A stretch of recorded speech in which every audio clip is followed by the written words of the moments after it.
Chapter 1. Teddy was a good man. Theodore Roosevelt Newman was a good man. He was not exceptional in any way. He was never a saint. But he was, by most anyone's standards, good. In case you're wondering, he was not named after the president because his parents idolized or were fans of his in any respect. He just liked the way the name sounds. And as an added bonus, Theodore is from the Greek and means God-given, or God's gift. Teddy does, as you can imagine, come from the stock of ancient Israel. His ancestral roots are Jewish, on his father's side. However, his mother's mother was an evangelical Christian. Teddy grew up with both perspectives, both cultures. This is the story of how Teddy got to heaven, what it was like, what he saw, who he met, what they discussed, and what happened when he got there. This is the story of Teddy Newman's heaven. Not all heavens are created equal. As life is an individual experience, though at the same time shared with certain key individuals and many incidental ones, the same can be said for your personal heaven. It simply does not make sense that we would all end up in a single neighborhood, having all the exact same experiences with all the same people all of the time. Certainly that's not what occurred in life. Why would it happen in the afterlife? Undoubtedly, there's no shortage of real estate in heaven, causing us all to crowd into skyscrapers, quite literally atop one another, as they live in, say, Manhattan Island, New York today. There may be time and occasion for mass gatherings and worship services, coronation ceremonies, festivities, and celebrations, but that is likely occasionally versus constantly the case. After all, who could endure a constant, never-ending party? Who would want to? Simply stated, heaven will be much more personal, intimate, and individualized than that. How am I so sure? Oh, because I have Teddy's story. And Teddy's story tells us something quite different. Teddy's heaven is not the same as your heaven will be, but rest assured there will be similarities. The places, people, and experiences may vary, but that is only because in your case these will be custom-tailored to meet your needs and achieve your dreams, to answer your questions, and fulfill your longings and desires. As your soul and life are precious and unique to you, so will be your eternity. It is my sincere hope that in peeking into Teddy's heaven, you will begin to earnestly look forward to your own. May you enjoy an eternity of peace and serenity in your own private lot of paradise, in the kingdom and perpetual presence of God. Teddy died on a Tuesday evening. He was 40 years old and had a wife and a 9-year-old son whom he left behind. His death was tragic and unforeseen. On a rainy evening, on his way back from work, a massive tractor-trailer lost control coming from the opposite direction and hit Teddy head-on. The truck driver came out with just a few scratches. Teddy did not. He died on the spot. When he opened his eyes, he did not recognize his surroundings. He was on a warm and comfortable bed, inside a large yet cozy home. The light that flooded in through the windows from outside was a warm orange tone, with tinges of bluish purple. It was unlike any natural light he had ever seen before. It was awe-striking and beautiful. He was not sure if it corresponded to a morning sunrise or an evening sunset. There's no way it is a midday light, he thought to himself. He searched his mind to try to figure out where he was and how he got there. Could he be dreaming? In life, Teddy Newman used to occasionally have very vivid dreams he truly enjoyed being in. As he walked down the streets, corridors, and landscapes of these, he knew he was in an avatar state, and he would push the boundaries of his own imaginations and subconscious. for all he knew, and as real as they seemed. He might have actually experienced distant, wonderful, and faraway lands, and their many adventures in them. But no, this could not be a dream. He tried to consciously wake himself up. He even pinched himself and tried waking himself up willingly to use the restroom, as he would in dreams where he suddenly had to pee. But it didn't work. And what else? He didn't have to pee. In fact, he strangely felt no discomfort at all. The usual grogginess and stiffness after a long night's rest? There was none of that. His old chronic backache was gone. When he finally got up the courage to sit upright and walk over to look out the window of his second-story bedroom, he even noticed his old limp was gone. His left leg was a few centimeters shorter than his right, due to a childhood accident. He approached the window, which was flung open. He felt the most delightful and tender breeze blowing in through it. It was neither cool nor warm, but a strange combination of the two, something hard to imagine on this earth. It was fresh and delightful. The air was so pure that it nearly cut into his lungs. He took a deep breath and sighed in relief. When he peered outside, what he saw were rolling acres of green, blue, and brown lands, filled with fruit trees of all kinds, shapes, and sizes. He looked around to see if he could find the sun that was giving off this intense and mesmerizing glow, but he could not find it. Perhaps the sunshine's coming from the opposite side of the house, he thought. He glanced down at his body. It was great. He looked and felt in better shape than when he was a 21-year-old surfer with no worries on his mind. He had lost a good 16 kilograms, about 35 pounds, the weight he had packed on after 10 years of marriage, and having forever given up his surfboard and a tan in exchange for a daily commute to the office and a steady paycheck.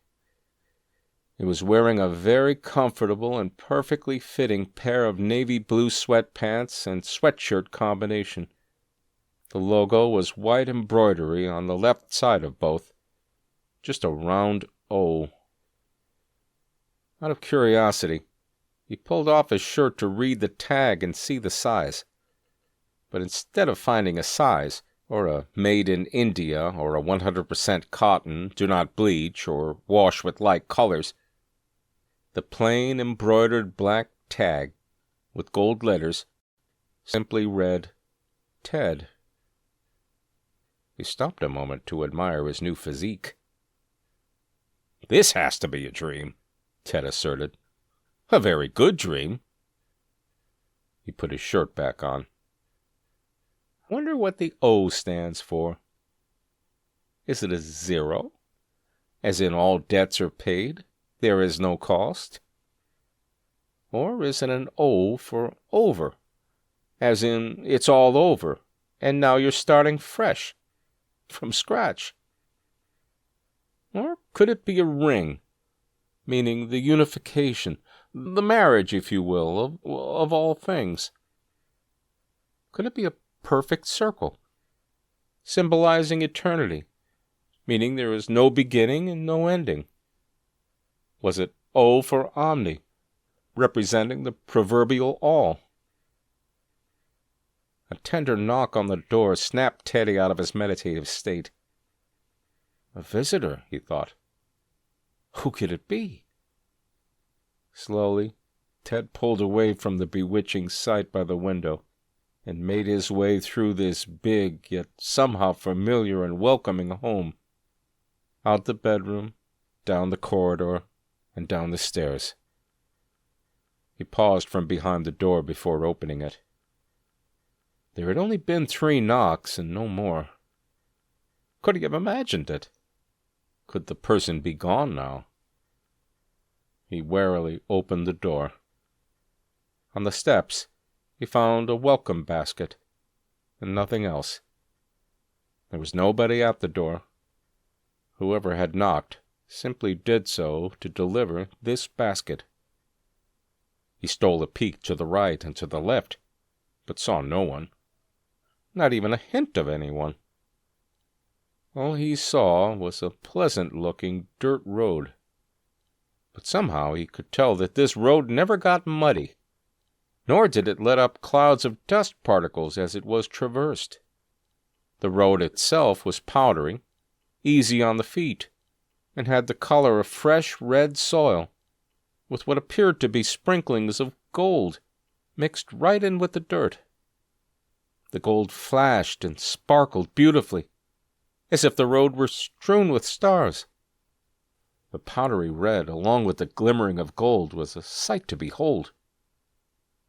As much as this road called to Teddy, as much as it beckoned him to come out and explore, he resisted the temptation for the moment.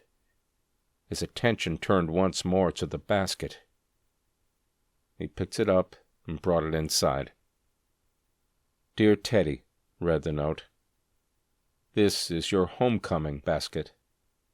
Inside you will find 3 things you need to get along in your new neighborhood, and to make your stay with us here an enduring and pleasant one. I apologize that I did not stay long enough to personally introduce myself and chat, but there will be time enough for tea, I promise. For now, I hope you enjoy your home. Welcome to the neighborhood." It was simply signed with the letter Y. He tucked the note back in the basket and sat at a long wooden table in his dining room. He stared at the basket for a long time, not wanting to look inside at its contents. Could this be a sick practical joke? He must be dreaming. He wondered when he would wake up. Normally, dreams, even his most vivid, did not have this type of congruence and continuity. Normally, by now, he would have transported to a very different location with very different scenes, actions, and characters. Yet, behold, he was still here. He took the decorative wrapping paper off the basket. Inside were 3 things, just as the note had said. First thing he found was a black card, with the same white O from his clothing on it. On the back side was his name, Ted, in small gold letters on the bottom left. Next, he pulled out a golden wedding band. He wondered if it was the one he used to wear on Earth, but it was not. He looked inside the ring to see if it was engraved. Indeed it was. There was no date on it, just a name or a title. King of Kings, Lord of Lords, it read. He slipped it onto his ring finger. It glistened and shined like a diamond when he did so, and it almost felt like it seared his skin. But then the light died down and it cooled off. It was a perfect fit. The third item was a golden crown. He dared not put the crown on, but left it in the basket, and then put it away in the closet. After some time, Teddy felt hunger. He looked in his grand kitchen with all its cupboards and noticed they were all empty. Also, there was no stove or refrigerator. What was he supposed to do for food? He took his black card in his pocket and decided to venture out into the neighborhood to see what he found. He looked around for shoes, but found none. He wondered if this was an oversight. "Guess I'll just have to step out barefooted," he mused to himself. He had never been a fan of walking barefoot. He preferred a nice cushion for his feet, preferably something he could simply slip on. Here's another thing that puzzled him as well. Why did he feel hunger? Wasn't everything supposed to be perfect in heaven, if that's where he was? Somehow, experiencing hunger feels like an imperfection. No shoes, no refrigerator, no stove, and hunger. Was Teddy in for a big disappointment? Was he supposed to go out and get a job to survive? Must he work to furnish his home? What was he going to do for money?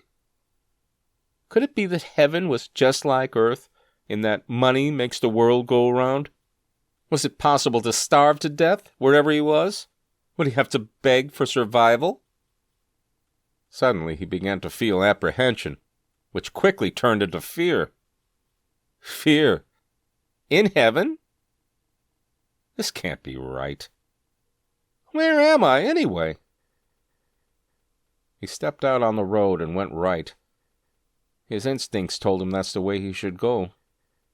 The soft soil of the road felt delightful on his feet, and he walked among tall and exotic trees which lined the path on both sides.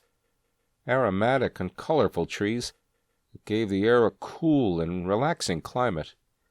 They seemed to sway rhythmically in the breeze, and he noticed the sky around him beginning to lose some of its brighter colors and turn ever so slowly to deeper purples and blues. The air had cooled somewhat, but was still very comfortable. He noticed that although he kept an even, steady pace, he was not working up a sweat. At this point he might have been relatively out of breath, but not here, not now. He felt stronger and fitter than he had even in his teenage years, when he was most athletic, if it were possible. He felt as though his legs carried him in a weightless stride, as if with winged feet. After what perhaps might have been 15 or 20 minutes here on earth, though he really had no way to tell, for some reason timekeeping devices were nowhere to be found in this place, he came upon what appeared to be a storefront with a wood-carved sign that read, Marie's Grocer. It was bright lit, and had a homey and welcoming feel. When he stepped inside, he was greeted by a beautiful, young, and friendly clerk named Ellie. It was the first person he saw.